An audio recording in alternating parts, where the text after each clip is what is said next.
Good afternoon and welcome to today's Lunch and Learn. In the spirit of respect and reconciliation, we acknowledge that we are gathered here today on Treaty 4 territory, the ancestral land of the Cree, Anishinaabe, Dakota, Nakota, and Lakota nations, and the homeland of the Métis people. For those of you who don't know me, my name is Melissa Shaw and I'm the General Manager of Culture and Aquatic Services. A few housekeeping things. Our washrooms are located at the rear of the gift store on the right-hand side of the hallway, and then we just have a garbage can and recycling bin just on the other side of the servery.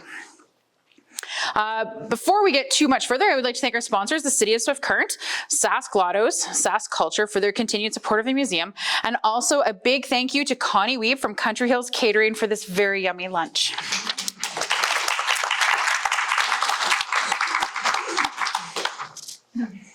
Today we are joined by Mary, and she is going to be giving us a talk about stories and characters from a time before fences. So without further ado, please join me in welcoming Mary today. I was all ready to do a land acknowledgement, but I have a little one of my own, which is this picture. It's Charlie Russell, and it's called Lost in a Snowstorm, We Are Friends. And I think it depicts the friendship and reliance amongst the people of the plains years ago, as we hope it will be now. I hope I haven't, oops, I've lost something. What didn't I? I hope I haven't misled any of you to thinking that this is exclusively about southern Saskatchewan.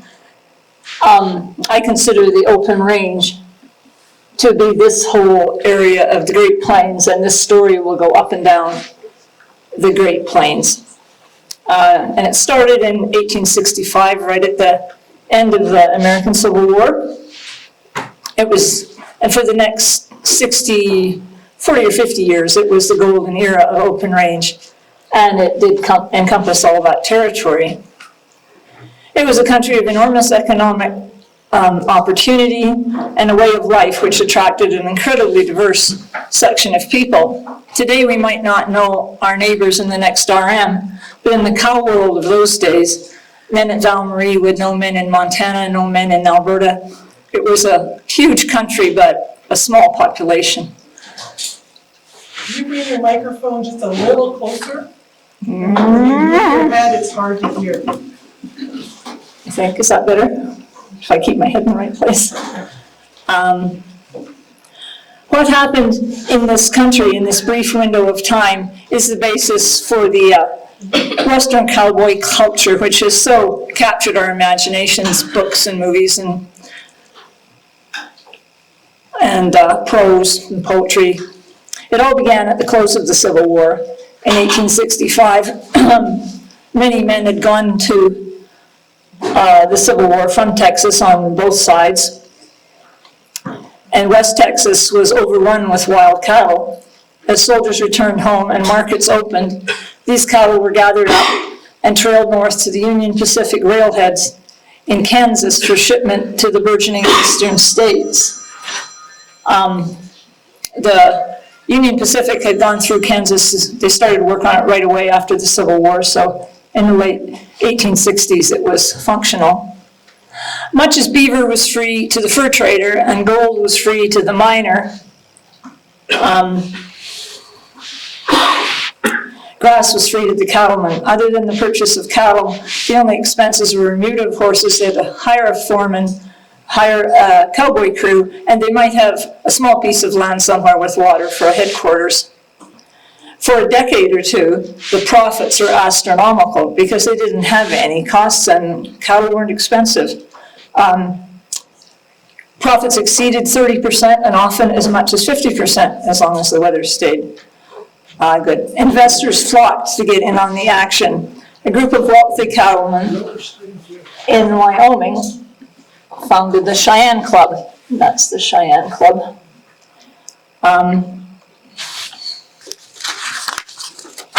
A journalist writing in 1880, the year that it was built, observed a magnificent new clubhouse was opened for the benefit of gentlemanly young ranchers who had recently invaded Wyoming. The Cheyenne Club gained worldwide fame because of the European cattle barons who spent their summers in Cheyenne tending to their very large ranches and their winters in Europe. Facilities included a world-class dining room with a chef imported from Canada. That always tickles me. I don't know that Canada was so famous for exporting chefs in 1880, but there's always something you don't know. Soon the Wyoming ranges just became overcrowded and cattlemen were looking further afield to the hard grass of the northern plains, which was the age of the cattle drive. Whatever walk of life you left behind as a young, healthy man looking for adventure, what could surpass the opportunity to become a cowboy and chase cows over this vast and beautiful swath of country? There were motley crew for sure, and true characters among them. This is one of my favorite characters. This is Ab Blocker, who was a Texas trail drover. He claimed he had looked down the backs of more cattle headed north than any other man. He always wore a white shirt. He tucked his trousers into his boots. The only vegetable he would eat was potatoes. And although he died in 1943, he never learned to drive a car. Cattle drives in those days were generally contracted to professional droving outfits like the Blockers, and these are the road brands who are the most famous. The top one, John Blocker, was Ab's brother, and that brand is called the Blocker 7. So a trail herd might be made up of a variety of brands, but the contractor who took them up the trail put his brand on all of them so they could sort them out if they got mixed up and know whose was whose. And there's some other famous Western names here. Slaughters, the Goodnights, Chisholm's, names you've probably heard of.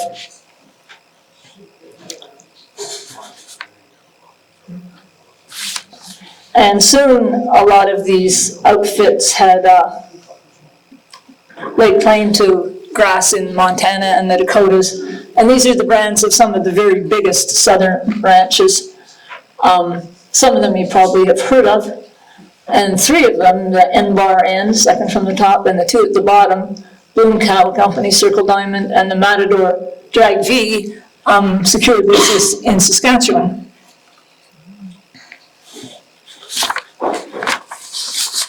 It was just a tsunami of cattle flowing northward. By the mid-1880s, it was claimed that there were 1.5 million cattle in Montana. But what else was going on in Montana at that time? This is the, sorry, that's not the right, I don't think I can fix it. All right.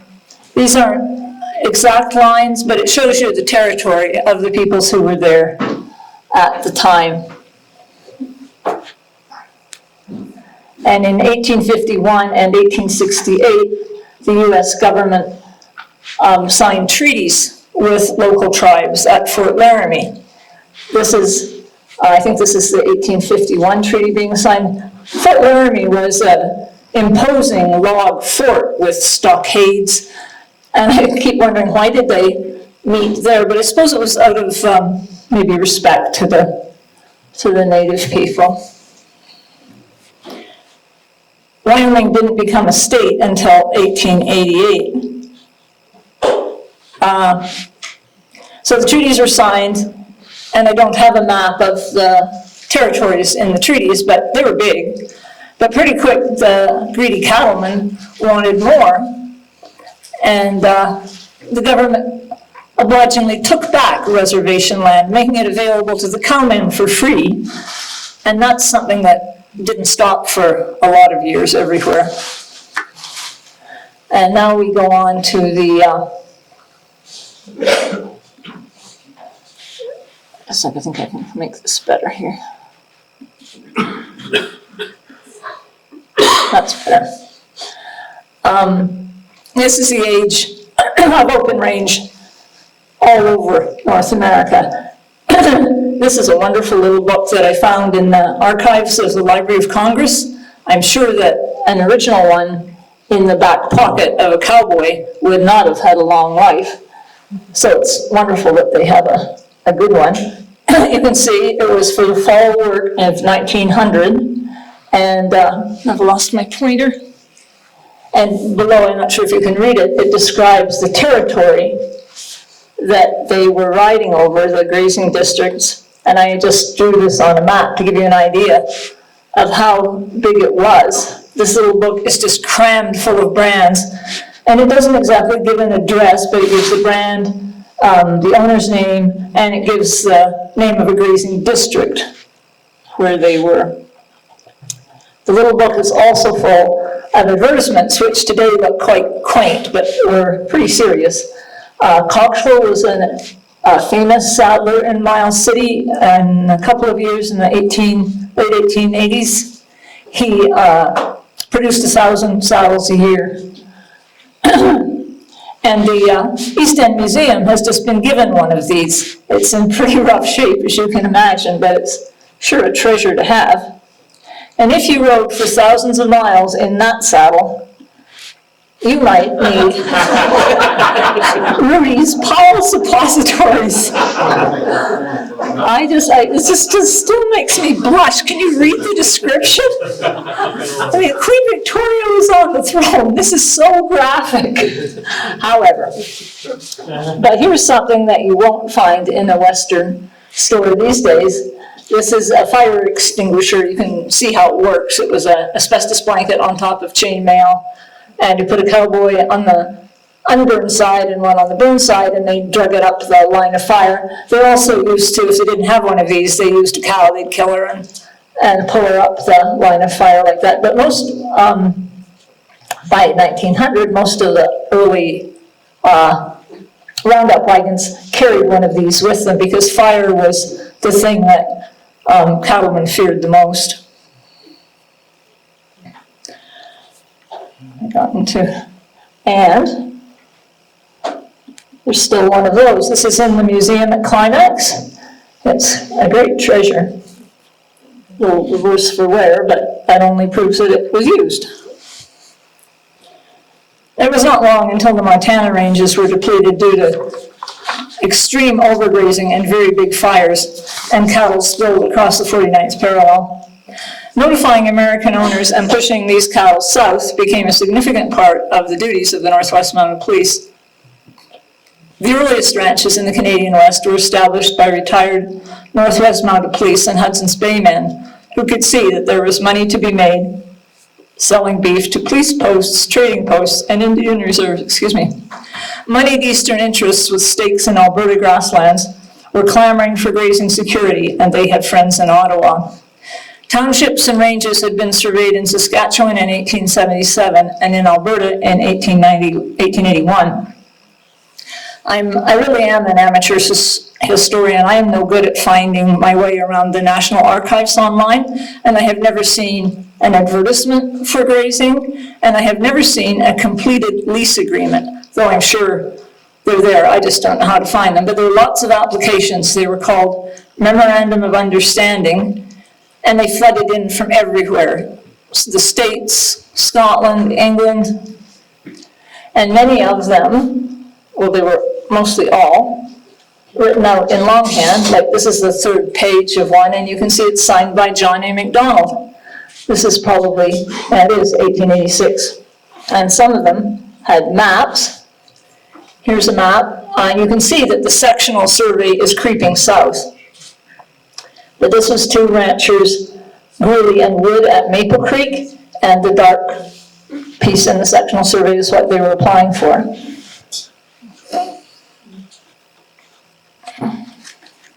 And it was soon possible to lease enormous blocks of Canadian rangeland. Grazing leases of up to 100,000 acres could be procured at a fee of 1 cent per acre per annum for a term of 21 years. The recommended stocking rate was 1 cow per 10 acres. Well, that won't really do in this dry country, but they didn't know. The lessees were required to stock their land within the first 5 years. I've never found out how this was monitored. I know leases were given up because people couldn't fill them, but I don't know who policed this or how that worked. And while it sounds like an amazing bargain, substantial capital was required to get established. You had to buy all these cows. And there were really big risks. Tendency of the government to change the terms of the lease. Governments do things like that. They double the fee, they reduce the area, and they'd open it up to homesteaders, which put you in a vulnerable position if you thought you had 100,000 acres for your own use and suddenly homesteaders came in.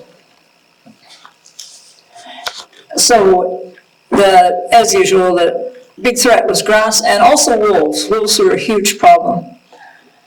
And wolfers. Sorry, it's not a better picture. Wolfers were a very real member of the community.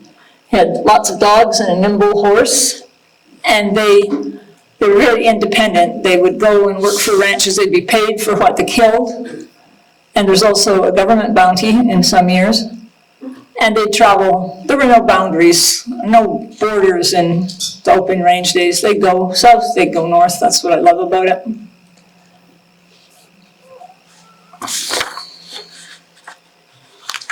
In 1886, the Powder River Cattle Company of Wyoming was granted extensive leases near Nanton, Alberta.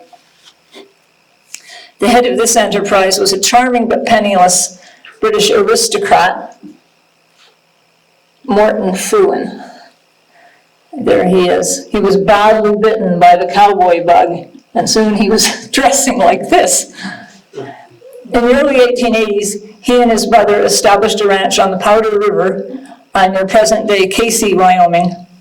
Morton indulged in all the temptations available to Victorian gentlemen, particularly gambling. He was known among his friends as Mortal Ruin, and Rudyard Kipling said of him that Morton lived in all senses except common sense. In 1883, his brother Richard dissolved the partnership and began his own ranch. Morton convinced his wealthy British connections, I'm sure he was very charming, to invest in his company. But they'd secured these leases, so in 1886, August of 1886, they drove approximately 7,000 head north and established them on the ground in Nanton, near Nanton. But Morton had failed to tell his investors that this is what they were doing, so he was in even more trouble. But that was the bad winter of 86, 87, called this is called Waiting for Chinook, or Last of the 5,000.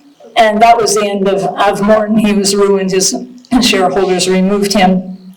And the stock at Nanton were sold to something which you will know about called the Canadian Agricultural Coal and Colonization Company. And these are the two letterheads. They're very elegant, and I think it was designed to impress potential investors. So they were both called the 76, and that's just what I'll call it. You can't keep repeating Canadian Agricultural Coal and Colonization Company. So I don't know why the Powder River Cattle Company in the first has Superior, Wisconsin for an address. But anyway, you can see that the brands transferred to the Canadian 76, and a couple of these brands are still used by descendants of people who worked for the 76.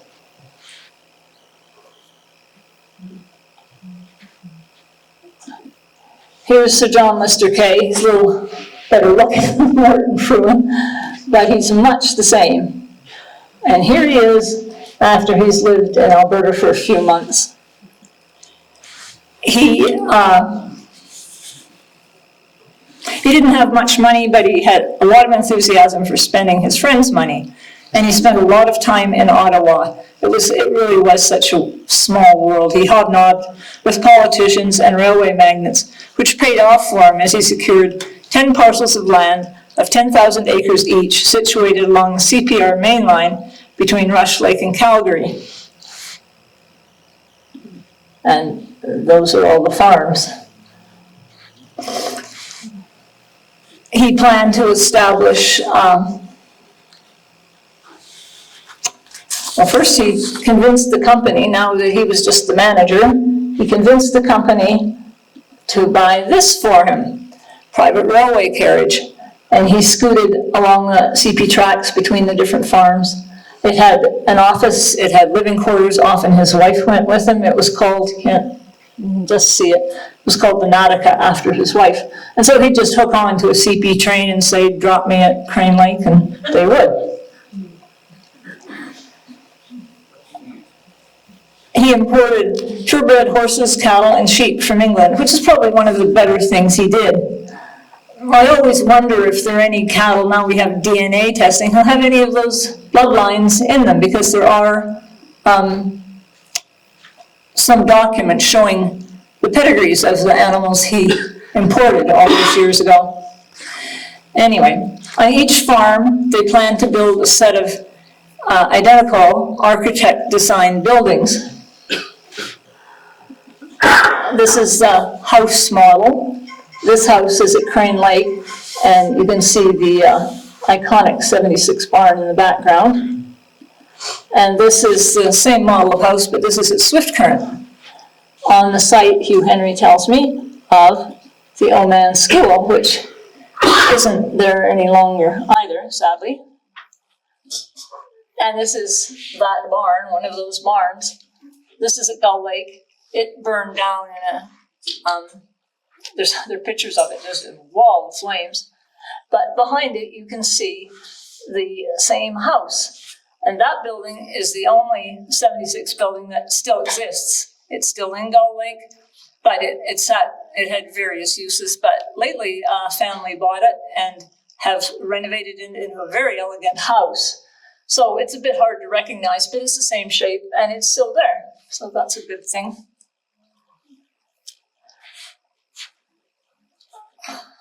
Not surprisingly, this kind of management didn't go over well in the Wild West.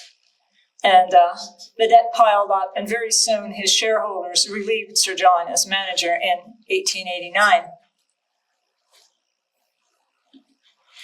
This is D.H. Andrews. He's another of my favorites.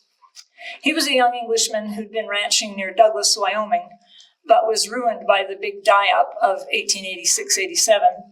He was recruited to the Canadian 76 by a man named John Clay, who was a Scot who he was a commission buyer in Chicago, and he had his fingers in every ranching pie, especially in Wyoming. Anyway, D.H. arrived in Calgary in 1888 and was appointed cow boss.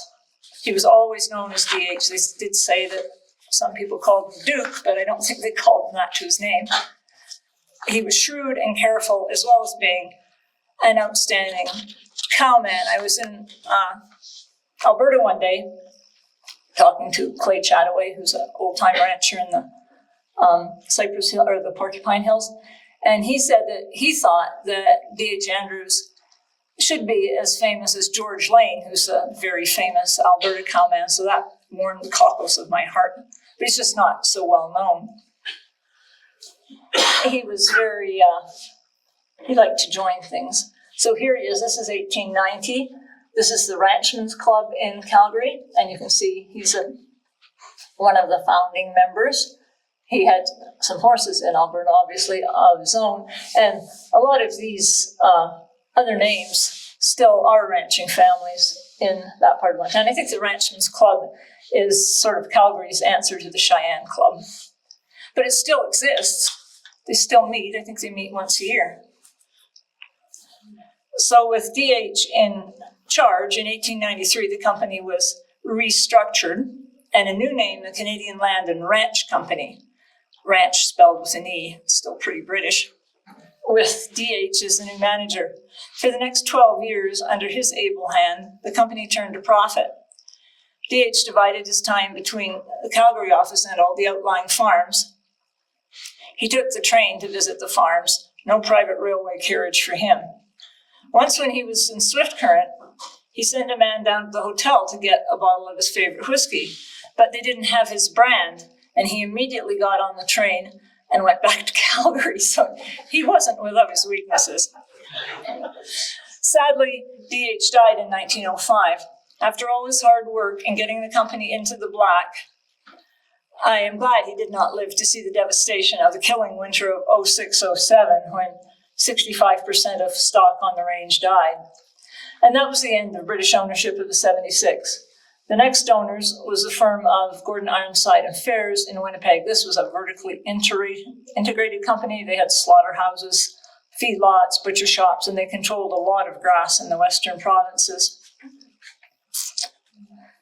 In what is now Saskatchewan, one of the earliest leaseholders was Michael Oxerat, a Basque gentleman who procured a lease at the west end of Cypress Lake for his large horse herd. In 1886, the Home Land and Cattle Company of St. Louis, Missouri, negotiated a lease in the Wood Mountain uplands. The company was known by its brand, the N-Bar-N. Its headquarters, it belonged to the wealthy Niedringhaus family, who had a stamping mill in St. Louis, but they really got into cattle big time. They had headquarters on Little Dry Creek, north of Miles City, Montana, and they also had a ranch in the northeastern corner of New Mexico where they bred cattle and then they sent the young stuff up the trail. For several years, they trailed as many as 15,000 head a year to Montana. I've read in various places that every second herd for a while belonged to the N-Bar-N. And Charlie Russell was their wrangler for a few years, and on and off. So you can see the N-Bar-N brand on this cow. This is called When Cowboys Get in Trouble, or the Mad Cow.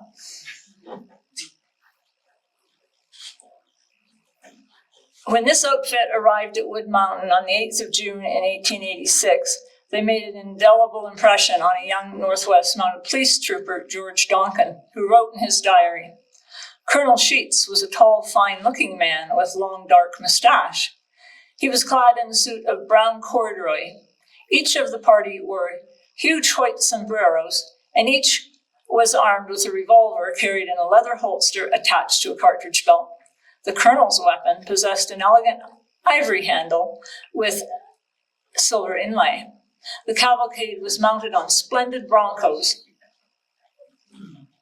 and was accompanied by a large covered spring wagon drawn by a team of 4 magnificent bays." I think he was quite impressed.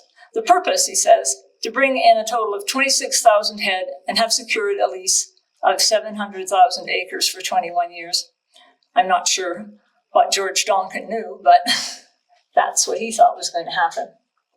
And here, this is a Northwest Mounted Police building at Wood Mountain in probably 1888. So the two fellows in the middle are Northwest Mounted Police men playing the banjos, and the two flanking men are two of the Niedringhaus brothers who owned the N-Bar-N. It's very unfortunate they arrived right on the eve of that bad winter, 86, 87. And it wiped them out. They didn't stay. They withdrew back to their Montana holdings. But a nice part of that story is that the family still remembers. They've given money to the Wood Mountain Museum just in the last 10 years. They gave them quite a lot of money, even though they were only there for a couple of years. And they did the same in Glasgow, Montana, where they gave them quite a lot of money for their museum. Other large American interests which procured leases in southern Saskatchewan came in the early 1900s. They enjoyed only 5 or 6 years of prosperity before the next worst winter of 06-07 wiped them out. The Bloom Land and Cattle Company was a large beef enterprise based in Colorado and with holdings near Malta, Montana. Charlie Russell also worked for the cattle were stolen and things like that happened, but they had 2 roundups a year, so these cattle were just everywhere, like the little Gem brand book, and they rounded them up in the fall to separate out the cattle they were going to sell and put them on trains by then. And then they rounded them up again in the spring to brand the calves. But they didn't feed. But after 06-07, they sure rethought how they were doing it because it didn't work anymore. And it was so crowded. I didn't hear your background, Mary. How did you get interested in this period? I don't know if you know an author called Pam Houston, American author, whose writing I really like, but she wrote a book called Cowboys Are My Weakness. And I thought, No, that's my title. Only she likes young live ones and I like the dead ones, so it's not my husband and I had a ranch in British Columbia. He was from Wyoming, and I guess that's where my interest started. And the story of the 76, especially the Morton Fruin 76, really interests me because he starts off in Douglas, Wyoming. He has range on the Tongue River. I worked at a ranch on the Tongue River. He takes cattle to Nanton. I used to live at Nanton. He took cattle. One of his wild schemes was to take cattle to Superior, Wisconsin, the end of Lake Superior, and put them on boats and take them down the Great Lakes to Sarnia, where I was born. It makes the hair on my back stand up, all these coincidences. And then John Clay, this fellow that I mentioned just briefly, who was a Scot and came out here and became the middleman for a lot of investors and ranchers. When he first came, he worked for the editor of I can't remember if it was Toronto Star newspaper in Toronto, and he managed his farm on the Grand River at Brantford, Ontario, right beside my grandfather's farm. So, it's a small world and it all interweaves, and that's how I got interested, I guess.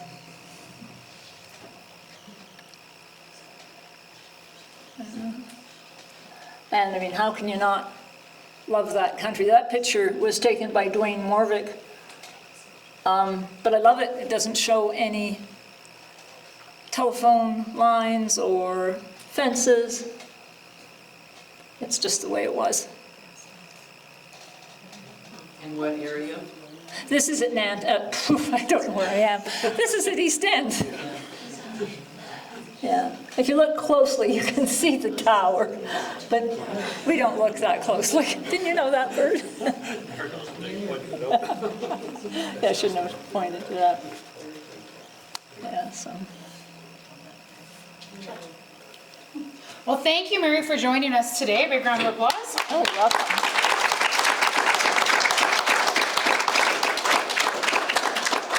It's a very brief glimpse into what I'm sure can be a very large topic. So thank you again for joining us. Our November talk will be held on November 20th, where Theo Hotelling will be joining us to talk about Pride in Southwest. Lunch will be provided by Nightjar. So if you're interested, please stop at the front and register on your way out. Mary, can I just steal this from in front of you? Sorry. And before you leave, I highly encourage you to take a moment to check out our new temporary exhibit called The Wounded. It's an exhibition developed by the Canadian War Museum in partnership with the Legion magazine. Photography and stories by Stephen J. Thorne. It's a beautiful piece, so make sure to check that out. Also, we'll have our veteran banners. Some of them are currently up in Memorial Park already, and we'll have our new class of inductees going up next week. And then a special note, just so everyone's aware, the museum is going to be closed from October 28th through November 4th for the installation of a new permanent military exhibit. So stay tuned. It'll be an exciting time for us. So again, thank you for joining us today, and we hope to see you next month.